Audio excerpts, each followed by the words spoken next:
On the third Tuesday in March, while I was setting a headstone for a woman I had known since before either of us had gray in our hair, my nephew came across the frozen grass with a man in a topcoat and handed me a letter that said I was retiring. My name was already typed at the bottom of it, and the date somebody had filled in was that same morning. There were 4 of us standing in that cemetery. 2 of us knew what was in that letter. Only one of us knew about a second piece of paper, 9 miles away, in a green filing cabinet in an unheated back room, with my name on it as well. That one I had actually signed. And in about 11 weeks, a woman from the state was going to sit down at a folding table and read it out loud. My name is Emmett Trupp. I turned 77 in February. I live outside a town called Vassic in Halvard County, Nebraska, where the highway bends around a grain elevator and then quits bending for 40 miles. Before I get into it, do me a favor and settle a small curiosity of mine, which comes from spending 51 years outdoors in whatever the sky decided to do. Tell me in the comments how the power has been where you are, whether your lights have so much as flickered this month, whether the last time you sat in the dark you had to dig a candle out of a drawer you had not opened in 6 years, or whether you have got one of those generators that comes on by itself, and you have honestly never thought about it once. It gives me some idea what sort of evening is going on around you while an old man talks. Now my trade, because everything that happened comes out of it.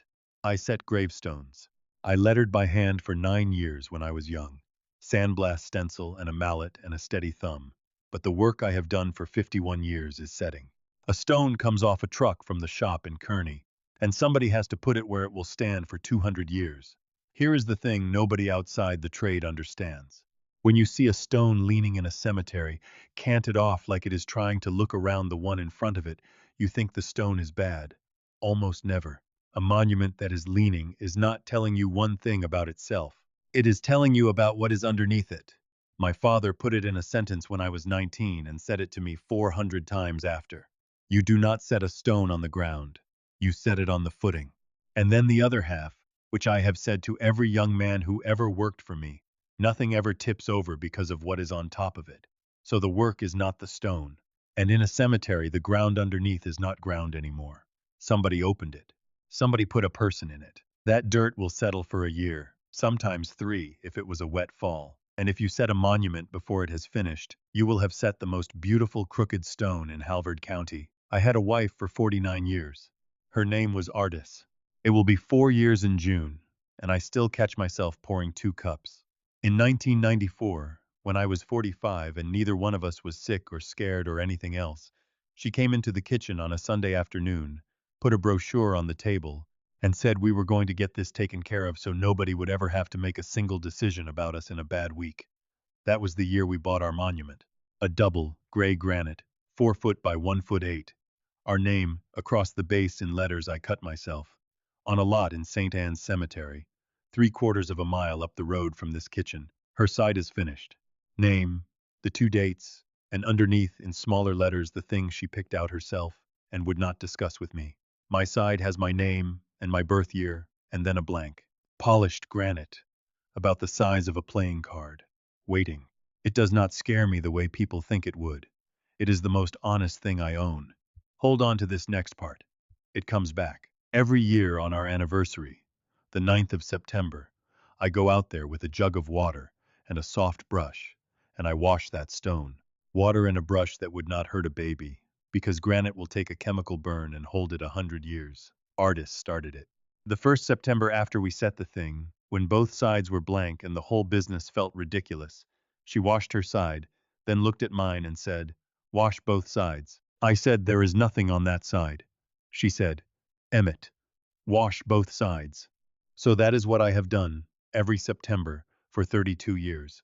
Her side and my side, the finished one and the empty one. And when I am done, I do one more thing, which I have never told a living person about, including her. I get down at the back of the base and dig 2 inches with my fingers where the footing shoulder comes up, and I write that year on the concrete with a carpenter's pencil. Just the year. Then I put the sod back over it. There is no reason for it. It does not prove anything. It is a man leaving a mark on the only part of his own work he will never get to see finished. There are 32 of those years down there. 3 of them are not in my handwriting. But I did not know that yet on the 3rd Tuesday in March, standing in the wind with my hand out for a letter I did not ask for. The stone I was setting that morning belonged to Verna Coulterman, who taught my daughter to read. She had been gone 11 months, which is about right. You wait out a winter and a spring before you set. The ground tells you when. I had Tavo Melendez with me. Tavo is 34. He runs the boom truck, and he has the best hands of anybody I have worked with in 20 years, which I have told him exactly once, because I do not want him quitting on me. We had the footing poured in November before the freeze, and we were bringing the dye down in the nylon slings, slow, the way you do it, when I heard a car door on the gravel lane behind us. 2 men. My nephew Lyle, in the black wool coat he wears to work, no hat, which I have gotten after him about since he was 9 years old, and behind him a man I did not know, 60 or so, topcoat, town shoes, walking across sod in March the way a man walks who has never had to get a truck unstuck. Now I have to tell you who Lyle is, because if I do not, the rest of this will sound like a story about a crook, and it is not. Not entirely. My older brother was Bernard Trupp. Everybody called him Bud. Bud bought into the funeral home in Vassic in 1974, ran it 8 years, and then his heart quit on a Sunday afternoon in the driveway with the car door open and the radio going. Lyle was 7. His mother went back to her people in Iowa within the year and did not take him, and I am not going to say anything against her, because she was 29 and drowning, and it has been 45 years. So Lyle came to us. Artis and I had one daughter, Charlene, who was 5. Lyle grew up in the room off our kitchen. I taught him to drive and I taught him to run a level, and he was better at both than my own daughter, and both will tell you so. He got the licensing, came back at 26, and took the funeral home over. He buried his own aunt 4 years ago. He carried her himself, on the left front, which is the hardest corner, and he did not let anybody spell him. That is who was walking toward me with a man in a topcoat. Lyle said good morning. I said good morning back. Tavo kept his hand on the tagline, because a 2,000-pound die hanging in slings does not care about anybody's family business. The other man introduced himself as Del Feldkamp and said he was a pre-need program consultant, which are 3 words that mean nothing standing next to each other, and he said it in the voice they use. Then Lyle handed me an envelope and said, "Uncle M, we need to get some housekeeping done before the audit." I opened it standing up, with my gloves on, which is how I open everything. 1 page. It said that I, Emmett J. Trupp, was resigning as secretary of the St. Anne's Cemetery Association, effective immediately, with thanks for 38 years of service. There was a line for my signature, and a line under it for a witness, and Del Feldkamp already had a pen out of his coat, one of those heavy ones, holding it toward me the way you hold a treat out to a dog you have not met. Lyle said, "It is just cleanup. The state wants the officer list current.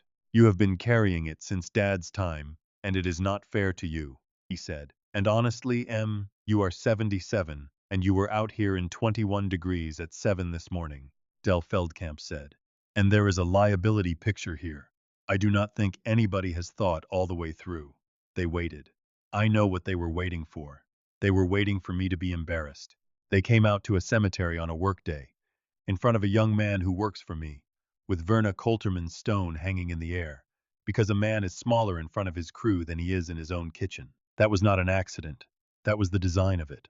They expected me to argue, or to get red in the face about 38 years, or to ask what audit, which is the question that would have told them everything about what I did and did not know. So here is what I did.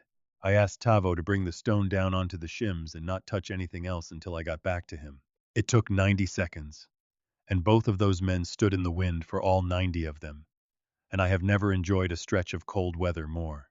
Then I took my right glove off, took the pen out of Del Feldkamp's hand, put the paper on the flat of Verna's die, and signed it. And I signed it the way I have signed my name since I was 22 years old, which matters, and I will come back to it. And when I do, I want you to remember that Del Feldkamp watched me from 4 feet away and did not see one thing.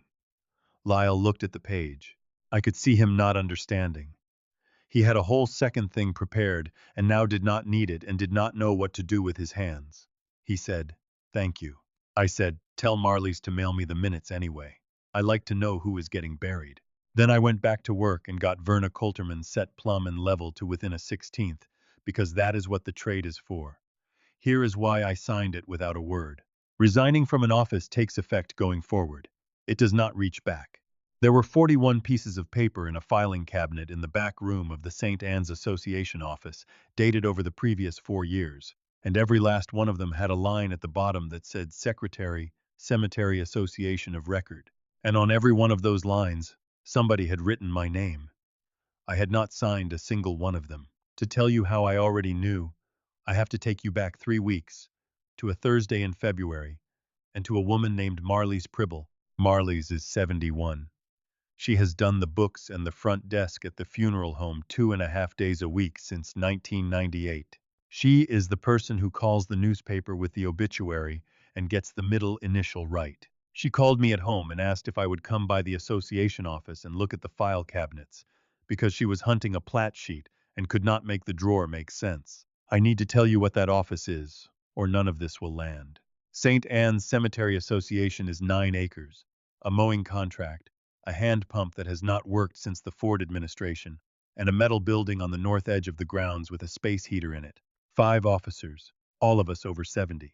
I have been the secretary since 1988, which means I keep the burial register, I keep the lot records, and I sign what needs signing. And there is a thing about this county I did not think about for 30 years, because it was just how it had always been done. Back in the 80s, when Bud ran the funeral home and old Judge Bulkin's brother ran the association, the two outfits used a combination form, one contract, 2 halves. The top half was the funeral goods and services, prepaid, held in trust the way the state requires. The bottom half was the interment rights and the opening and closing, which belongs to the cemetery and not to the funeral home. And because the 2 halves were on one piece of paper and the money went 2 directions, the form had a line at the bottom for the Cemetery Association secretary to countersign. Anything that moved on that contract, the association had to acknowledge. They quit printing that form around 2004, but every contract written on it before then is still alive out there, sitting in a trust account, waiting on a person who has not needed it yet. There are 109 of them. Mine is one. Artis's was one. So I drove out to the metal building on a Thursday in February, and we got the bottom drawer open, and the plat sheet was not the problem. The problem was a hanging folder in the back that I did not put there. Thick, labeled with 3 letters that meant nothing, in a hand that was not Marlis's and was not mine. Inside it were 41 photocopies. Every one of them was the same form. Purchaser's authorization for disbursement from pre-need trust prior to performance, which in plain English means a living person who paid for their own funeral years ago, signing a paper that says, take my money back out of the account and give it to the funeral home now. 41 of them in 4 years does not happen. Not in a county with 1,100 people in the seat and a funeral home that buries maybe 30 a year. I stood in a metal building with a space heater ticking behind me, and I read the names.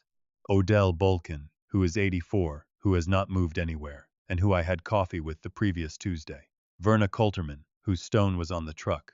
Lucille and Dwight Steinkamp. Sister Perpetua from the old convent school, who is 91 and in the care home in Ord. 19 more I could put a face on inside of a second. And near the back, on a photocopy that had gone through the machine crooked, my own name, my contract. 1994. Signed, allegedly by me, 17 months ago. I have never signed such a thing in my life. I sat down on a folding chair. Marlies was quiet a good while. Then she said, I made those copies. I have had them in that drawer since November, and I have been sick over it every day. She noticed it the way anybody notices anything, which is sideways. A trust statement came to the office instead of going to the purchaser. The balance was wrong. She pulled the file to see why, and the file had an authorization in it with a signature she did not think looked right. After that, she could not unnotice. She said, I did not know who to take it to. His father hired me. He carried my husband. I told her she did the right thing, and let me put something plainly here, wherever you happen to be. The person who saves somebody in your family is almost never a lawyer, and almost never the police. It is going to be the woman at the desk who gets the middle initials right. Be decent to those people your whole life. Not because they will save you, because that is the deal. Now, that line at the bottom of the form. Secretary, Cemetery Association of Record. It existed so no money could move on one of those old contracts without 2 outfits knowing. It was 2 small-town organizations in 1986 agreeing to watch each other, which is a better system than most of what replaced it. My name was on that line on all 41, written by somebody who had seen my signature and thought copying a name is the same thing as copying a signature. And I stood in that cold building and understood something it has taken me longer than it should have to say out loud without my voice doing something. There was exactly one person on this earth who had a key to that building, a reason to be in that drawer, a need for that counter signature, and the standing to walk into a bank and be believed. I raised him. I know what you would have done. You would have driven straight into town, put those 41 pages on the desk, and asked him what in the name of God he thought he was doing. I did. And I want you to see how it went, because it is the reason everything after it went the way it did. I went the next morning. He was in the arrangement room with the good chairs. I put the folder on the low table between us and said one sentence. Lyle, these have my name on them, and I did not sign them. He did not go pale. He did not stand up. He looked at the top page for about 4 seconds, then looked at me with an expression I would call patient, and said, Uncle M, you did sign that one. You signed 6 of them. We sat right here. And here is where I need you to be honest with yourself about what that does to a man. I am 77. I have a knee that tells me about weather, and I have taken 2 blood pressure pills every morning since 2009. I have walked into the kitchen and stood there with no idea what I came in for, same as everybody past 60 who is telling the truth. And my wife had been dead a year and a half, and the 8 months around her dying are a smear to me. I could not tell you what month her sister came, or who mowed my yard that summer. So, when the boy I raised looked me in the eye and told me calmly that I had sat in that chair and signed those papers, there were about 4 seconds where I went looking through my own head for it. 4 seconds. That is the whole game. That is what they are buying. Not the money. Those 4 seconds where you go rummaging around inside your own skull for a memory that is not there, and you come out of it unsure of yourself, and after that you are a great deal easier to handle. I came out the other side and I said no, flat, no heat in it, because I had already gotten to the only thing I was certain about. I said, Lyle, look at the T in Trupp. Now here is a small thing about myself that turned out to be the largest thing in this whole business. I do not cross the T in my last name, not with a separate stroke. I come in from the left and carry the bar straight through into the letter that follows, all one motion, and the vertical comes down out of the middle of it afterward. I do that because of my father and a piece of barre granite in 1968. When you letter a capital T by hand, the 2 corners where the bar meets the stem are where a stone will pop on you, and the old boys taught you to cut the bar in one continuous pass and come back for the stem, so you never put a chisel into that corner twice. 9 years of that, and my hand had decided how a T was made. Every check, every burial permit, every lot deed in the register. On all 41 of those authorizations, the T in Trupp had a neat little crossbar sitting on top of it. Separate stroke, left to right, the way they teach it in the 3rd grade. Lyle did not look at the T. That is the part I remember. He did not even glance down. He said, This is exactly what I was afraid of. He said it gently. He said, I love you, and I have been worried about you since Aunt Artis passed, and I am going to make some calls. And that is the moment the whole thing turned around and started walking toward me instead of away. Now let me answer the question you are asking, because if I do not, you will spend the next half hour yelling it at your screen. Why did I not go to the sheriff that afternoon? Because I had photocopies. The originals sat in a locked office in a business he owned, and a man can do a lot with originals in the days it takes anybody to get moving. Because the man I would have been accusing had buried the sheriff's mother in October and never sent the family a bill, and I knew exactly how that conversation would go. M, are you sure? And then, M, when did Artis pass again? And because I did not know how big it was, 41 or 109, a hole or a crater, whether the man in the top coat was a bookkeeper or an architect, if you take a swing and miss, you do not get a second one. You get called confused, and then you get handled. So I did the only thing my trade has ever taught me to do with a problem I cannot see the bottom of. I stopped, and I went and found out what was underneath. That took 11 days, and in those 11 days 3 things happened in Vasek, Nebraska. My hours at the monument company got cut from 3 mornings a week to 1, and my boss could not look at me when he told me. A woman I have known 50 years crossed the street in front of the post office rather than say good morning. And on the 11th day, Odell Bolkin, who is 84 years old and who has been the president of that cemetery association since the year of the flood, called me on the telephone and asked me, kindly, and with his voice shaking, whether it was true that I had been taking money out of people's funeral accounts. I told Odell the truth, which was that I had not taken a dime from anybody, and somebody had put my name on paper I never touched. There was a long pause on that line. Then Odell said, well, and then I did not think so. But Lyle, come by. Lyle, come by.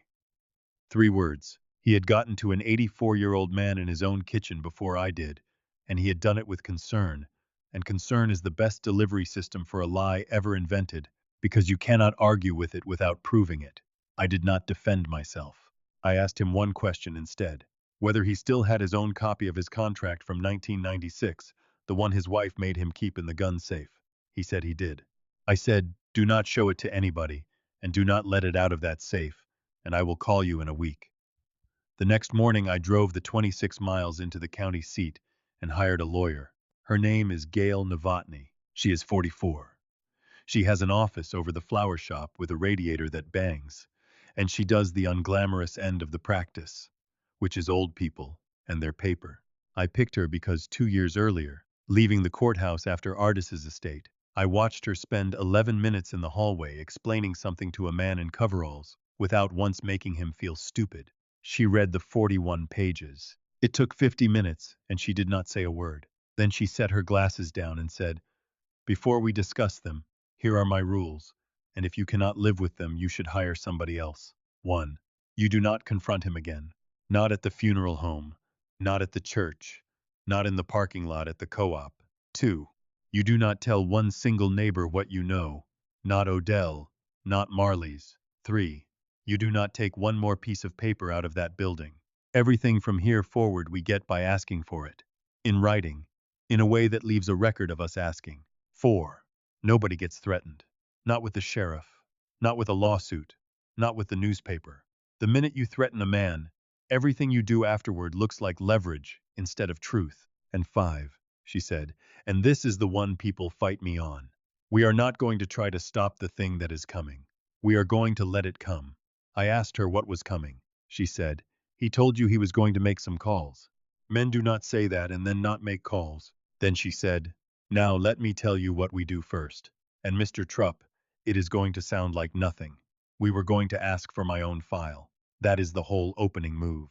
A person who bought a pre-need funeral contract is entitled to know what happened to their own money. She wrote 1 page that afternoon and sent it 3 ways at once. A copy to the funeral home, a copy to the bank in Grand Island that is trustee on the master account, and a copy to the State Department that examines these things, with a request for the annual reports the seller is required to file. That is the part I want to hand you, because it costs about a tank of gas and anybody listening can do it inside a week. If you or your husband or your mother ever prepaid a funeral, ask for the account. You are allowed to know which bank is holding it, what the balance is, and whether it is trust funded or insurance funded. If the answer takes more than a couple weeks to arrive, that is information too. And if you cannot find the contract at all, the State Department that regulates it can generally tell you whether that seller is even registered. Nobody ever asks. That is the whole business model. In 32 years, I had never once asked, and I was the secretary of the Cemetery Association. While we waited on the mail, Gail looked up Del Feldkamp. He was not a bookkeeper. He worked for an outfit out of a suburb of Kansas City selling what they call trust conversion. The idea is legal when it is done right. Old pre-need contracts sit in bank trust accounts earning what bank trust accounts earn, and a funeral home can offer the purchaser a swap over to an insurance policy, which sometimes does suit the family. To make the swap, the money has to come out of the trust, and when it goes into the new product, a man like Del Feldkamp earns a commission on it. Gail put her pen down and said, say it back to me. I said, every one of those 41 signatures was worth money to a man who does not live here.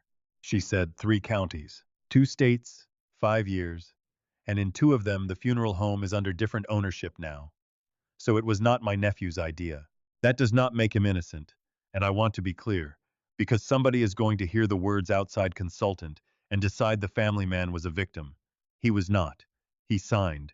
He forged. He let an 84-year-old man think I was a thief. But it does mean something about the order things happened in, and the order matters if you are ever going to sleep again. 2 weeks after that, on a Monday, a padded envelope came to Gail's office from the bank in Grand Island. I want you to stay with me here.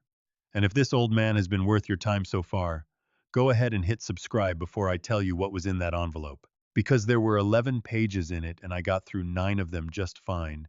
And the 10th one is why I am saying any of this out loud instead of keeping it in the family the way my mother would have wanted. The first 9 pages were about me, and they were dull, and I mean that as praise. Banks write in a flat voice, and I have come to love it. My contract, dated the 14th of October, 1994. Guaranteed price at purchase, $3,200. Paid in full over 11 months by check. Held in the master trust. Value as of the previous December, $7,940, because 32 years of dividends will do that even at bank rates. Then a line that said dispersed to seller upon purchaser authorization, a date 17 months back, and a balance of 0. Page 10 was Artis. Her contract was the same date as mine, because we did them together at the kitchen table that Sunday with the brochure between us. Same trust, same form. Her balance had gotten to $8,260. Disbursed to seller upon purchaser authorization. And the date on that line was the 19th of June. Artis died on the 23rd of June. I have had 4 months to be angry about that, and I refuse to give you a version larger than the truth. So here it is. No more than happened. On the 19th of June, my wife was in a bed at the hospital in Grand Island, and had been for 9 days, and was not conscious for most of any of them. Charlene had flown in. I had not been home in a week. Lyle drove down every single day. He brought me clean shirts. He sat with her 2 hours on the 17th so I could sleep in a chair in the family room, and I have thanked him for that a dozen times since, including once at her graveside. And on the 19th, somebody signed my wife's name to a paper releasing $8,260 out of a trust account and countersigned my name underneath it as Secretary of the Cemetery Association. She could not have held a pen. That is not a matter of opinion. 4 days later, he stood at the front of St. Anne's Church and read the 23rd Psalm for her without stumbling once, and then carried her on the left front corner and would not let anybody spell him. The closest I have gotten to understanding it is this. He did not count it as her money, because she was dying and the money was going to be spent on her funeral inside the week anyway. He thought of it as moving it 4 days early. That is what a man tells himself, sitting in a hospital parking lot at 3:30. And by the 5th or 6th time, it is not even a sentence anymore. It is just how the world is arranged. That is how it happens. Not in one wicked decision. In a series of small ones that each seemed like paperwork. The rest of the envelope was the size of it. The state gets an annual report from a pre-need seller. Gail had asked for 4 years of them. Set the reports next to the bank's own numbers and there was a gap. And the gap was $216,400. And it belonged to 63 living people in Halvard County, Nebraska. 63. Not 41. Marley's had found the ones that came through the association drawer. There were 22 more that never needed a countersignature at all, because they were written after 2004 on the new form. 63 people who had done the responsible thing, who sat at their own kitchen tables at 45 or 60 or 70 and decided their children were not going to have to make a single decision in a bad week. Farmers, a retired mail carrier, 2 nuns, a woman who cleaned the school for 29 years, every one of them still walking around thinking it was handled. That is when it stopped being about my name on a piece of paper. I asked Gail where the money went, and I will tell you honestly, part of me was hoping for something ugly and easy. A boat, a woman in Omaha, something I could hate cleanly. It was payroll. It was the note on the new hearse. It was a crematory the funeral home in the next county put in 2 years before he did, so everybody started driving past Vasek to get to it. It was the roof. It was health insurance for Marley's and 2 part-time men. It was a business dying slowly in a county that has lost 1/5 of its people since Artis and I married, and a man of 48 holding it up with his hands who could not stand to be the Trupp who lost it. He never asked me for a nickel, not once, in 4 years. I had $140,000 in a certificate at the bank in Vasek, and my house is paid for, and he knew both of those things. That piece has never once come loose for me. He could not stand to ask me, but he could stand to take it from Sister Perpetua. 11 days after that envelope came, on the 2nd of April, a deputy I have known since he was in Cub Scouts came up my driveway with an envelope of his own, and he was so embarrassed he could hardly get out of the truck. It was a petition, filed in the county court of Halvard County, asking that a conservator be appointed over the estate of Emmett Trupp, an alleged incapacitated person. It was signed by my nephew, and attached to it, as the first exhibit, was a resignation letter that I had signed in a cemetery in March, in the wind, in front of my crew, without reading it. I sat at my kitchen table and read that petition 4 times. It did not call me crazy. That is not how these are written. And if you take one thing from this part, take that. Nobody says your father is crazy. What they say is that he is a fine man who has had a hard couple of years and needs some help now, and every sentence is arranged so a stranger reading it will nod. It said, I had lost my wife and had been grieving hard. True. It said I had been reduced from 3 mornings a week to 1 at my place of employment. True. And he was the reason, and the paper did not have to mention that. It said concerns had been raised regarding the handling of funds at a small cemetery association where I had served as secretary, and that rather than face those questions I had abruptly resigned without notice on the 17th of March. And there it was, attached, in my own hand. Every true thing on that page had been made true on purpose. Gail read it, and did something I did not expect. She smiled. Not a mean smile. More the way you smile when the man across the card table shows you something he did not mean to. She said, Mr. Trupp, he has just accomplished the very thing I had no way to accomplish for you. He has invited 3 strangers who do not work for either of you into this county to look at you. When somebody files a case like that in this state, it does not go straight to a judge who takes their word for it. The court can appoint a lawyer whose only client is the person named in the petition. It can appoint what they call a visitor, who goes out and looks and talks to people and files a written evaluation. And it can order a physician's examination, with that report coming back to the court and not to the family that filed. In other words, the man who filed it had just paid a filing fee to have 3 independent people sent out to Halvard County to find out whether Emmett Trupp knows what day it is. Gail said, We are not going to fight this. We are going to be the easiest human being any of those 3 people have ever dealt with. My daughter Charlene drove up from Lincoln that same night. She is 51. She got out of the car already crying, and the first thing she said was, Dad, I should have called more. And I told her that was not on the table tonight, and to come in the house. She stayed 9 days. She slept in the room off the kitchen, which is Lyle's old room, and I do not think either one of us said that out loud the entire time. And she did the smartest thing anybody did in this whole affair. Not me. Not Gail. Charlene said, Dad, when they ask about the last 2 years, you are going to want to answer, and right now you cannot, and that is not your mind, that is nobody.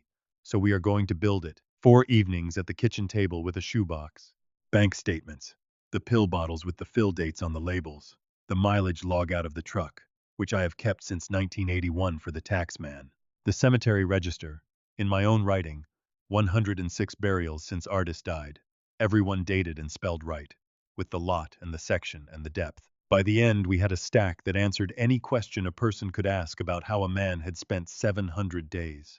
The visitor came out on a Thursday. Her name was Miss Reyes. She was maybe 35, and she had driven 110 miles. She did not ask me the year. She asked what I did for a living, and I made the mistake of answering honestly.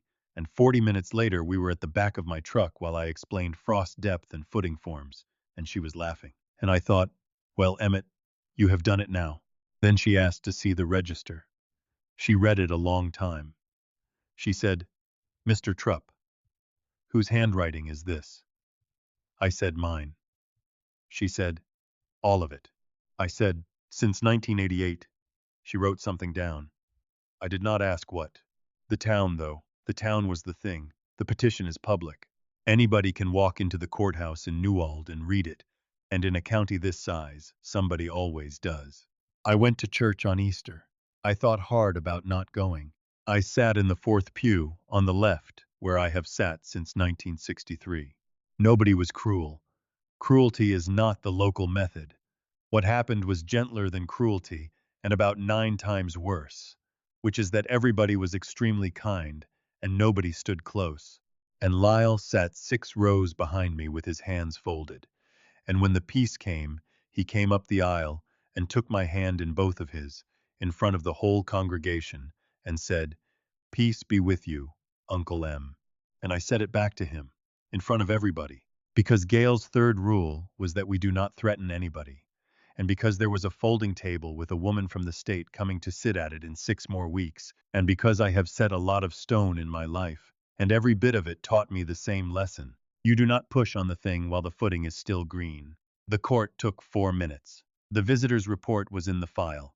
The doctor's report was in the file. The lawyer the court had appointed for me stood up, said he had met with me twice and had no concerns, and sat down. Lyle was not there. His lawyer was, and the judge asked him the most ordinary question in the world: "Does the petitioner wish to be heard?" And the lawyer said, "Your Honor, the petition is withdrawn." That was it. No speech. Nobody's face got red.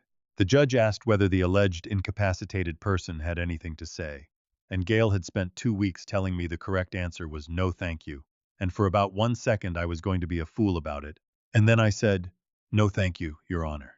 It did not take a courtroom battle. It took a shoebox, a mileage log, a burial register in my own handwriting, and a woman named Miss Reyes who drove 110 miles to look at a man instead of at a piece of paper about him.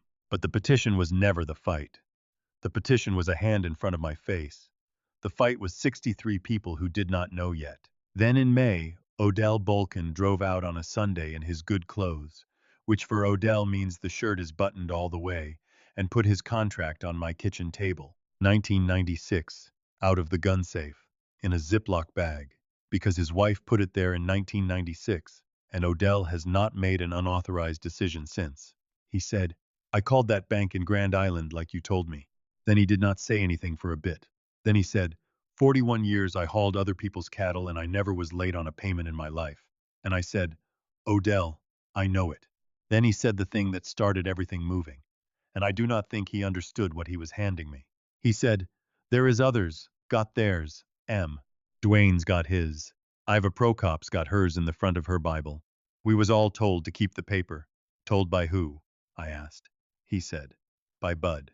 By your brother," when we signed them. I had to go stand at the sink a minute. My brother, dead since 1981, sitting at kitchen tables all over this county telling farmers, "Now you keep your copy of this, where you keep your deed, because someday you will not be here to explain it." 11 of them still living had done it. Gail did not put together a posse and did not send 11 old people down to the courthouse. What she did was tell the state, in one page, that at least 11 original purchaser copies of the old combination contracts existed in private hands in Halvard County and were available for comparison. That letter is what moved the date up. The department that regulates pre-need sellers in this state examines them. It is not a raid, and it is not a scandal. It is a scheduled sit-down where somebody from the state goes through the files and reconciles them against what the bank says. Every seller gets one. The examination of the Vasek funeral home was set for the 2nd of June.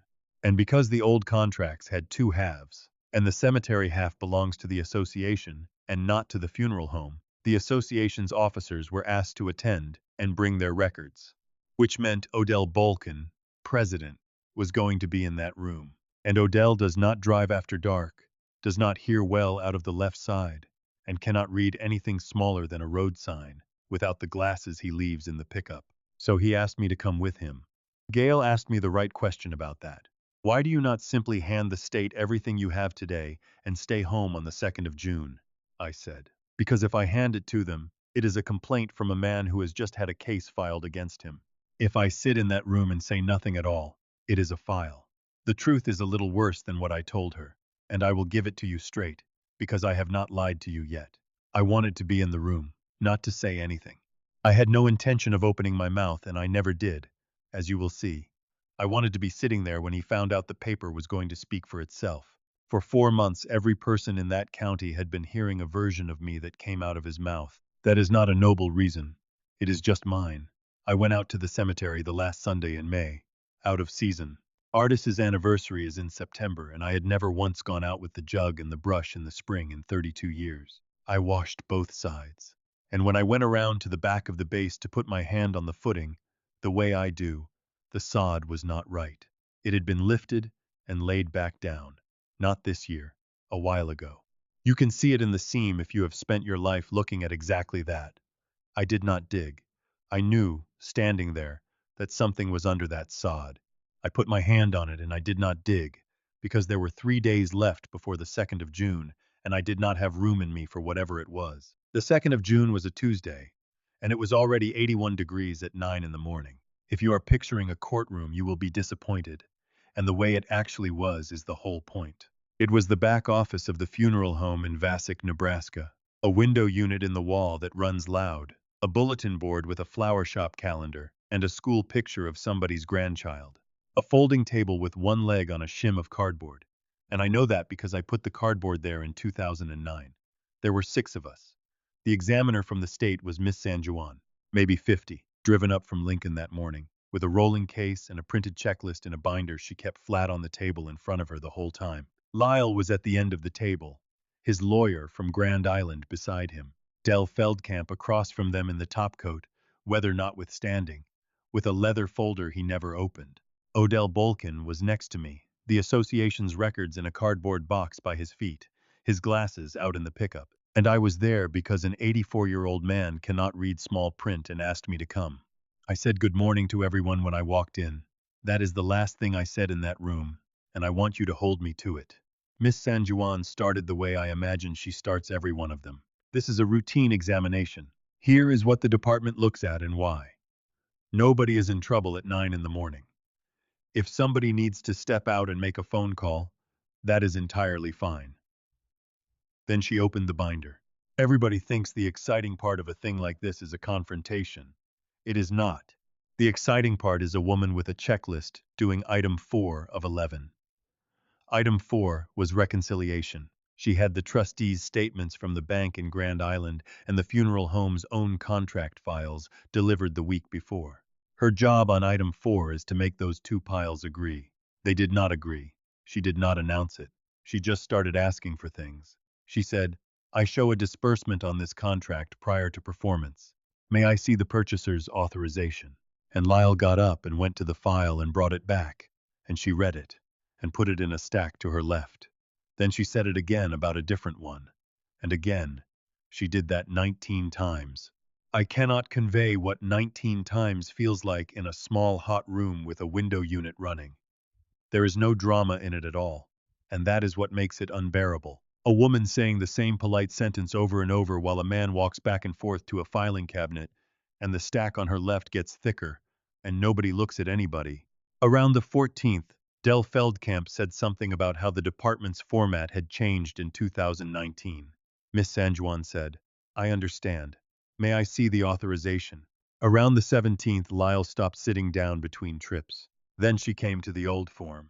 She turned the page over, looked at the bottom of it, and asked the question I had been waiting 4 months for a stranger to ask. She said, this contract has a cemetery association countersignature block. My checklist requires me to confirm the officer of record. Mr. Bolkin, you are president. Do you have the association's officer roll? And Odell said, I do, and reached into the cardboard box. And his hands were shaking so bad he could not get the rubber band off the ledger. And I took it, and got the band off, and handed it back to him, and that was the whole of my contribution in there. The officer roll, said Secretary Emmett J. Trupp, 1988 to March of this year. Miss San Juan said, thank you.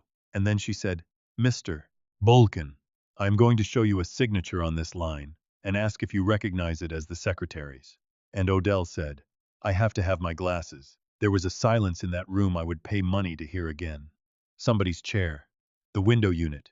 81 degrees. Then Marlis Pribble's youngest boy, who was outside mowing the funeral home's lawn and has been mowing it since he was 15, was sent out to Odell's pickup for the glasses.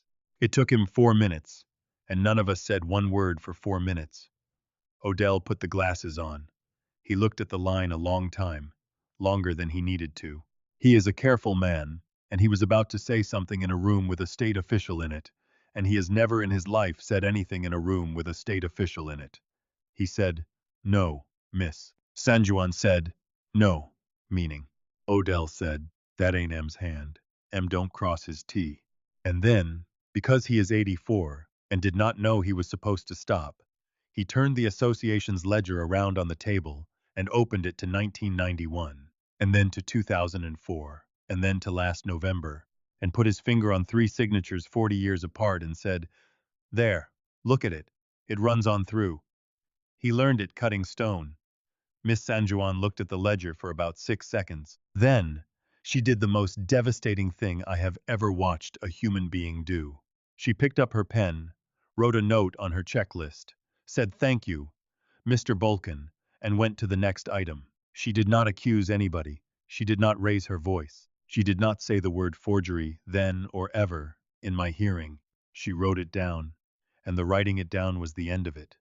Because a thing written down by a person whose job is to write it down does not need anybody to shout. Del Feldkamp said he needed to step out and take a call.